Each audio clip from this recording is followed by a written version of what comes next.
Hello everyone, this is Abhijit Chatterjee recording a weekly session of Chartsarefun. This is for the week of November 24th, recording this on November 30th in the late morning. Today we're going to look at, last week was a holiday shortened week with the Thanksgiving, but the market has been extremely strong, has climbed up for 5 consecutive days.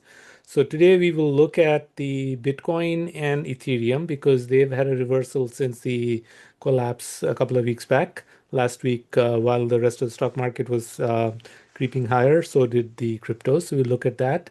And then we will look at VIX because that, while the market climbed higher, VIX, the fear gauge, or call it the volatility gauge, dropped and it tested a key higher low in the 15. So we'll look at the VIX chart. We'll look at a couple of indications where we still feel that the market is setting up for eventually a bigger pullback into next year. And so we will look at a couple of those leading indicators. In particular, we will look at indicator called the bullish percent of the Nasdaq 100, because in particular, we will look at the QQQ chart, which is the Nasdaq 100 ETF. We feel there is some upside. In the past, we've talked about a cup and handle target near 670. We've pulled back from a peak above 635 towards 580, and then since then recovered back. We closed near 619. We feel that there is an upside in the next few weeks, probably end the year strong. QQQ headed towards that 670, but then some of the indicators, whether it's the bullish percent index on NDX and percent of stocks in the Nasdaq that are above the 200-day moving average, are printing some form of deterioration in market breadth, indicating a pullback coming into next year. And then if you look across the sectors, they call it the sector spiders. There are 11 sector spiders. This often happens in the last stage of a bull run, the leading sector has been healthcare, XLV, and that's been the leading sector the last 3 months. So we look at a comparison chart called the perf chart across these 10 of the sectors. We can drop 10 at a time. So we look at the 10 of the sectors and we'll show you how healthcare has been leading as the strongest sector in the last 3 months. We look at XLV. We look at some of XLV's largest holding, Eli Lilly. That's been in the news. It's hit $1 trillion market cap, has rocketed higher in the last couple of months. We look at the Lilly chart. Then we will look at a kind of a promising top 10 holding of XLV called Intuitive Surgical. It's a robotic company. Da Vinci is a well-known robot. Now they have a next series of robot called Ion that are doing extremely well in the market. So we look at the Intuitive Surgical stock, ISRG, and then we will end with a stock that Barron's has been talking about as a value play in the pharma companies, which is Bristol Myers Squibb, a very big franchise in their cancer drugs and others. So BMY. So with that, without further ado, let's look right into our blog site, Chartsarefun at substack.com. Appreciate you subscribing to this blogs. And then our YouTube site is also Chartsarefun. Subscribe to the channel if you could please, and also hit the like button. So we talked about cryptos. We know that Bitcoin, this is showing us 4-hour chart of BTC USD, or the live Bitcoin exchange. We know that 80,000 low happened the previous week, and from there it has recovered strongly. So 80 recovered all the way to 93,000 recently, which was as of last Friday, pulled back to a higher low at 90,000. If we do get that breakout, 80 to 93, we're talking about close to 12,500. So 12,500 added to 93,100 measures closer towards the 105,000 or so, which potentially is a possibility for Bitcoin to head up to test that, and then maybe from there pull back.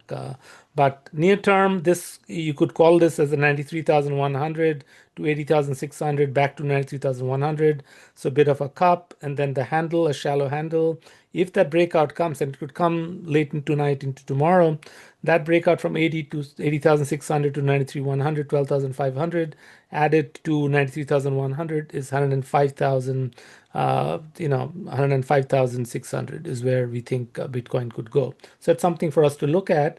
Ethereum, which has been in the news because of Tom Lee He's been in CNBC quite often. He's been the chairman of Bitmine Immersion, one of the treasury companies of Ethereum. He was in the news last Friday and he talked about his prediction for Ethereum to still hit 9,000. So let's explain where that 9,000 technically could come from. You could see longer term from 2021 peak near that 4,800, a low at 883, a recent peak into August at 49.55. So that's about 4,100 from 883 to 49.55. At 4,100 to 49.55, we're talking about 9,000. That's potentially where his 9,000 target is coming from. Now, he's not saying it's going to come by December, but he thinks by January. He thinks there's going to be an explosive move in cryptos coming in the next couple of months. And by January, he thinks Ethereum could hit that 9,000 target. Well, there are many who are bears on cryptos, feel that that's quite not possible. But if Tom Lee's prediction is correct, this could effectively be a cup and handle, though the handle is much deeper than typically a handle forms, because the cup from 4,800 to 883 to 4,900, and then the handle pulled back way too deeper into 2600, but then it kind of successfully tested. This is a weekly, the 200 period or the 200 week moving average in red, and from there is rebounding this far in the week so far. The week is going to end later tonight by 7 p.m. Eastern, but it's already up 8.66% and about to take out the highs of the previous week. But it's also going to about to take out the 50 week moving average in blue here, shown at 3,095, and right now it's at 3,043. Another 47 points or so, or 42 points or so, and then it can, about 52 points to take 3,095. So 3,043, 3,095 takes that higher and then moves higher. We have to see what happens, but that's potentially how the 9,000 target on Tom Lee's Ethereum could come from. Now, next, look at QQQ, the Nasdaq 100 chart. Last month or so, we've seen a declining channel, kind of a falling channel, and falling along it till the point that last couple of days on Wednesday and then Thursday, the market was closed into Friday, it broke above it. So where does it, now that it's broken above the declining channel, where could the next level of resistance be? We can see that at 624.86, 625.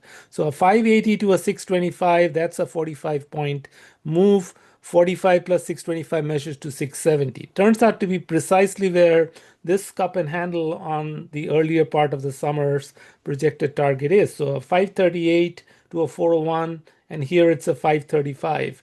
So 535 to 401 is 134, added to 535, 669 to 670. That's potentially where the cup and handle on this QQQ measures to. And if you do that this way, 580 to 625, maybe a bit of a pullback from that 625 resistance, and then the breakout, 580 to 625 is 45, added to 625, that gives us 670 is where this target measures. So that's potentially where we think QQQ could be headed. Now, that said, look at VIX. VIX has pulled back from close to 28, 27.84 to a lower, to the lows in the 15s, but it's at a higher low from the previous low at 15.62 from October. Where was the low on Friday? It was at 15.78. So we shall see if the high pattern of higher lows is maintained. We can see here from August 14.12, 14.33, 15.62. Every month VIX is forming a higher low. So 14.12 to 14.33 to 15.62, and right now 15.78. So we shall see if volatility picks up a little bit, but it could be maybe range bound till the point where we get that 670, because technically, if QQQ has to hit resistance in the next day or two and then pull back, VIX could climb as it pulls back. And then maybe as it climbs higher, VIX could perhaps stay in that, level above 16 to 20. And then when that pullback comes from that 670 target is where we think VIX could actually have an explosive move higher. Now, why do we think that there is potentially a chance that we could see some level of VIX moving higher? Look at how the total put call ratio, this is the CBOE, is the Chicago Board of Options Exchange. All options, total put call ratio, look at how it has collapsed from 1.08 in the early November 10th timeframe to recently on Friday falling to 0.70.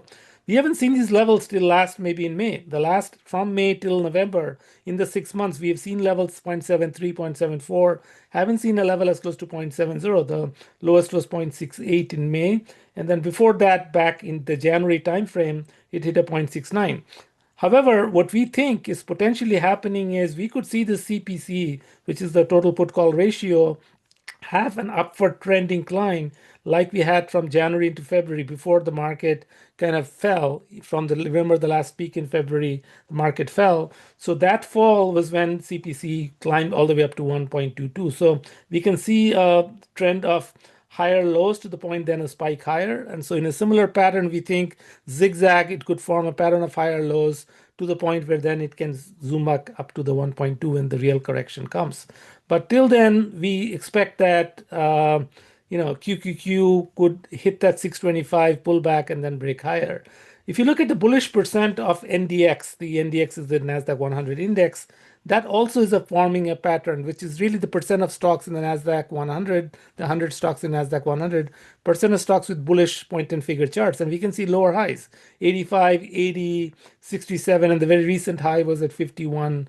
At 51 even, and then we shall see if this now pulls back lower. But this pattern of a kind of lower highs eventually points to a collapse like we got from February into April, from this levels all the way to the single digits at 5, and potentially we expect the 29 to break maybe into January after the QQQ meets at 670, and then maybe a sharp pullback, and that could cause the bullish percent to have a lower low all the way to the single digits like we saw in April.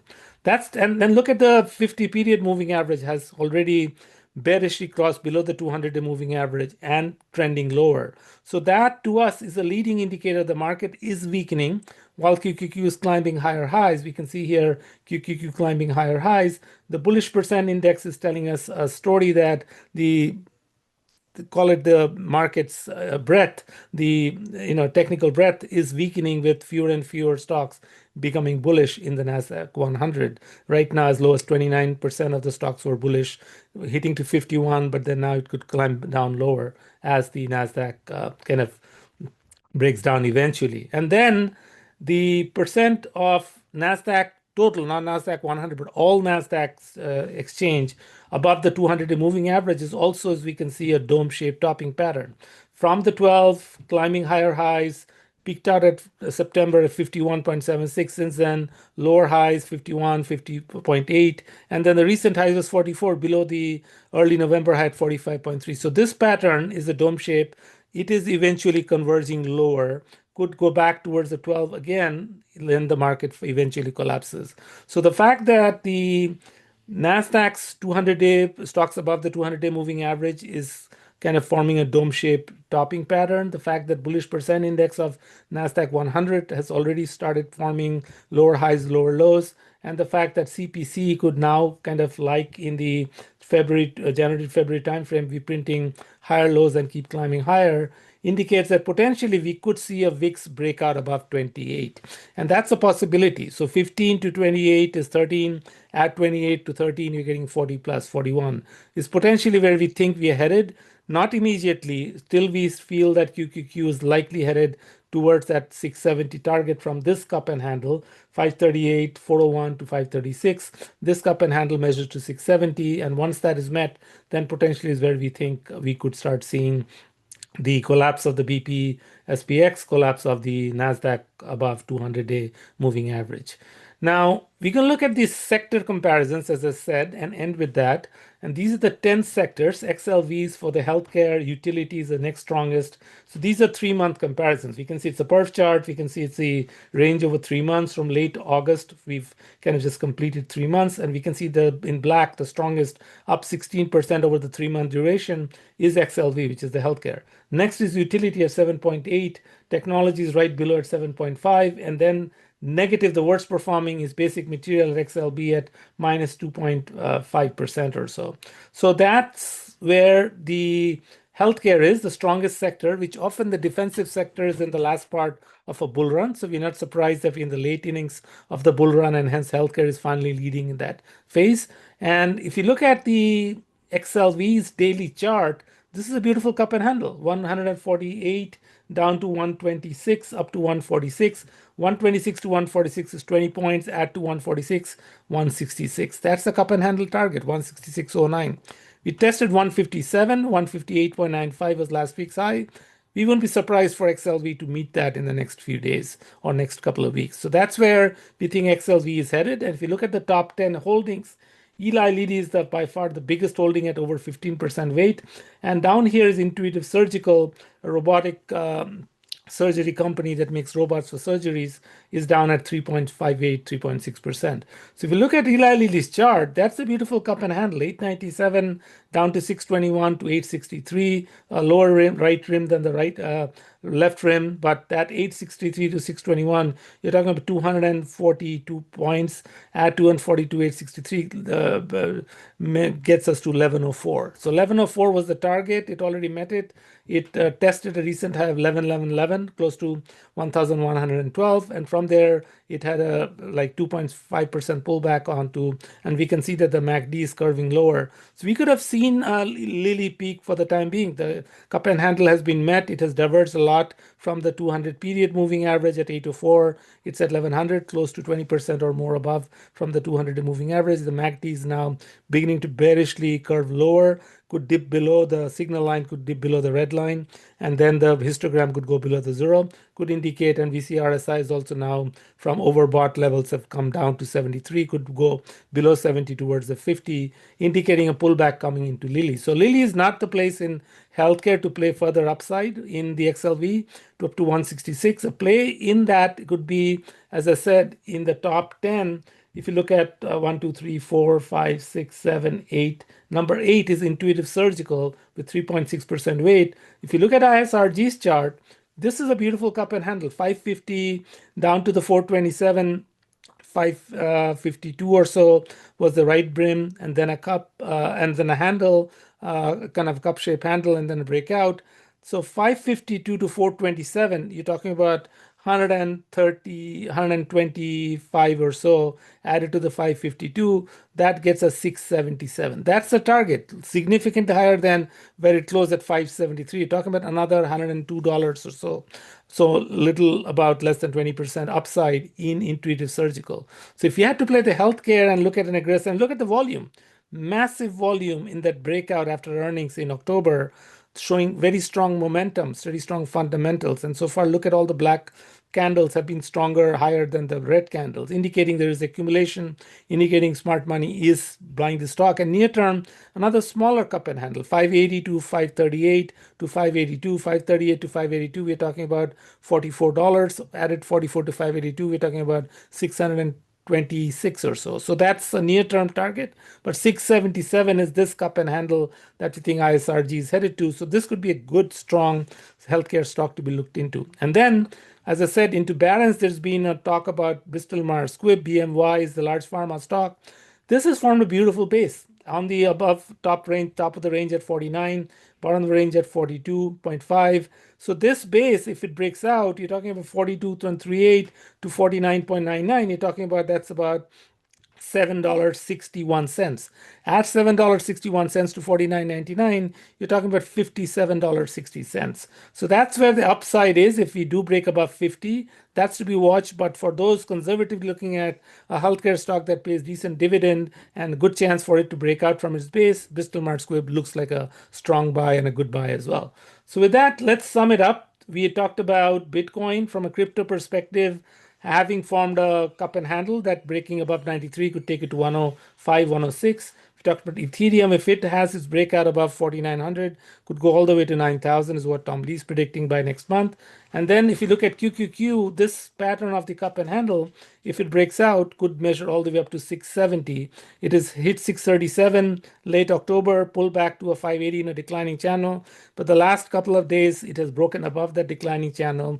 And if it could go hit 625, pull back from 580 to 625, $45, added to 625 measures to 670. So that's potentially where we think QQQ is headed. Contrary to many of the bears who think that this was going to be actually a breakdown below 580, looks like this is not going to be the breakdown. Many were looking for this to be a head and shoulder. So kind of a neckline at 580, left shoulder at 613, head at 637, right shoulder to fail right here below 620, and then a breakdown. They were expecting a breakdown from 637 to 580. That's almost measured to a $57 below the 580 from 57, would take us all the way down towards, of 523 or so. Unlikely at this point. We feel that if any, 670 seems to be this cup and handle on the QQQ where we think QQQ is headed. Volatility has come down to a higher low, 15.6. Previous month was 14.33. September was 14.12. So it is printing higher lows, and we feel that the Friday's low at 15.78 was likely a low for the time being, and VIX could start coasting higher in the next few days or weeks. The total put call ratio has also collapsed a lot to 0.7 to the levels we saw back in May, and then before that in the January. We think this could now have a trending higher of put call ratio, higher lows, higher highs in the next few weeks as the market hits the top at 670 of QQQ is what we're going to watch. And then the bullish percent index is a leading indicator showing us weakness in market internals with lower highs 85, 80, and then 67. And then the same thing with the Nasdaq 100% of stocks, not 100, but the entire Nasdaq exchange percent of stocks above 200 moving average is printing a dome-shaped topping pattern, and that breakdown could take us back towards the 12 or so level, or 15, or below 20 basically is where we think this could be headed down to. And among the sectors right now, typically the defensive play a last part of the bullish run when the bull market is late in its innings. We think it is late in its innings, and hence healthcare is leading the last 3 months. The strongest sector, the strongest gain has been XLV, the healthcare ETF at 16%. It's got more upside. We feel that this cup and handle measures to 166. So from 157 close to 158 to $66, talking about $8 or 4 additional upside, which is kind of about little more than 5% upside in XLV. We would, among the top holdings, ignore the top ones, Lilly, Johnson & Johnson. They all have met their targets. Lilly in particular has met its target. Last Friday it pulled back, and we think that from an extremely overbought level, how far it has diverged from its 200 period, Lilly could be setting for downside. But the strongest potential move in the healthcare could be in the Intuit Surgical at almost 20%, because the fact that its cup and handle of 550 to 427 to 552, and that breakout measures to 677. It's at 573 right now. $102 move at 573, close towards 18% or so move is potentially possible in the Intuit Surgical. And then Bristol Myers Squibb is more of a conservative value play from a large pharma perspective. Beautiful base here between 49 and 42. That breakout higher measures to $57.60.